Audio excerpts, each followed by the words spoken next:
Jared Poland, FroKnowsPhoto.com, back with another Flickr photo of the week. And what's good about this photo is not only is it in the Flickr photo gallery, it was also placed in the forum in the beginner critique section, where all of you can either put in the beginner, intermediate, or advanced photos, and people will critique them accordingly. So, I wanted to introduce Christina here. Christina, how are you? Fine, thank you. Good, good. I liked what I saw in this photo, especially when you put it in the beginner section. I wanted to know more, being that you put it there. I wanted to know, how long you've been shooting, how you shot it, all the different things, so that we can help guide you in the right direction in the future. It's a very solid image, nice and sharp. Everybody knows how much I love sharpness, and in focusness more than anything. And the background is nice and blown out, which is great. So do you want to give everybody a rundown of how you shot it, what you shot it with? Okay. I shot it with a D90, my 50 millimeter, 1.8 AFD. I was in aperture priority mode at 1.8 to blow out the background. It was an overcast day, which was great, at about 4 p.m., and I was in my backyard with my little daughter. Nice. And for those of you who don't know why overcast is great because look at, what is your daughter's name? Scarlett. Look at Scarlett's face here. There are no harsh shadows. Think of overcast skies as the best time to shoot because it's like one big softbox. The sun is getting diffused through the clouds, which is then giving you a nice soft lighting on her face. Did you know that? Yes. Good. So tell everybody how long you've been shooting. Just about 2 months. 2 months? Not bad. Why did you decide to get into this? I've always loved it, and then my husband bought me a camera, so there you go. There you go. And did he buy you the 51.8 right off the bat? Well, I bought that myself, so. Gotcha. And you like that? What lenses do you have? I have the two kit lenses, 18 to 50 and 55 to 200. Yeah. Yeah, but which one do you like the most? Oh, the 50 millimeter, by far. You've realized that it gives you a lot of options, right? Yes, definitely. Okay, we found out that this shot was not shot in RAW, but we're going to figure that out, how to help Christina shoot in RAW in the future. You've said you've had some issues in Lightroom, just trying to figure things out. But that's okay, just starting out. We will get that all figured out.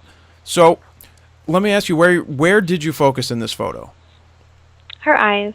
Awesome. Best place to focus are the eyes. And what I was telling Christina earlier when we were talking is that when you shoot with a 1.8 lens, if you're shooting wide open, which she did in this case, you're going to get better results when you shoot something flat, like straight on. Not like a flat subject, but straight on, opposed to from the side. Because if you photograph at 1.8 from the side, you tend to miss your focus, because 1.8 is so shallow that if, the middle eyelashes could be in focus, and then the eyelashes, 2 eyelashes down, may be out of focus. That's how shallow it is. I personally like to shoot at 2.2, 2.5 when I'm shooting my 1.4 or 1.8 lenses.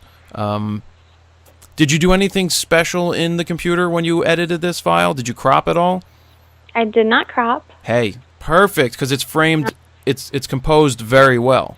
I do. I love the composition of it as well.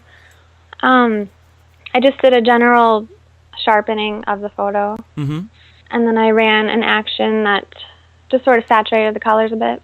And then the last thing I did was sharpen her eyes. Gotcha. So you're really moving, playing around, making things happen, which is a good thing. Now let's try to figure out this RAW thing a little more.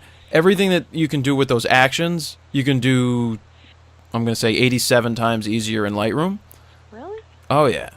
Okay. Because when you shoot RAW and you throw that file in the Lightroom, and then you up the contrast, that's going to make everything pop more. Play with your black levels. A little bit of the, what do they call that, mid-tone sharpening stuff? Clarity. Play with the clarity slider and all of those things. You'll see how easy. And play with the color a little bit, because this looks a little green. Okay. Did you notice that it looked a little green? Like her? Yeah, in her face. Not on my computer. I don't know. Gotcha. Well, I mean, yeah, monitors are an interesting thing from one Yeah. to the next. It looks slightly green. There's some little tweaks that you can do, but it's an awesome shot. I really do like what you captured here, especially that it's sharp, it's in focus, it's not cropped. 4 out of 5 isn't bad when it's the only one is that it wasn't shot in RAW. But don't take that too harsh. It's about getting your composition right first. And any reason why you shot in aperture priority? Well, those are lilac bushes in the back, and I wanted them to just kind of go away a little bit. Mm-hmm. So you knew that the background would blow out at a lower aperture. Yes. Where did you find all that out at? Trial and error. I read a lot. Mm-hmm. So. Well, that's good. Being that you're not in auto is. Have you tried being in auto at all? I don't like auto. I don't use auto. Exactly. That's the best thing not to do, or the best thing to do. Yes, best thing to do is not to use auto. Yes. Do you have any questions at all while we're here? No. No. I don't think so. No. What do you like to photograph the most other than your daughter? I just love the composition, really, where she's sitting and the space around it. Yeah, I just like that. Well, that's always good. That is good. Let's see. What else could we... Well, I'll dive into the photo a little bit. There's not much to say. I mean, it has a lot of the elements, and I'm glad to see within 2 months you're getting the composition straight down, and the focusing on the eyes. Obviously, you read that how important that is, and I don't know, just blowing the background out is great. I mean, overall for what you're doing, you seem to be well on top of things. Do you feel that you're in a good place after 2 months? I do. I just want to work on the raw, but I'm getting there. Yeah. What problems are you running into with RAW?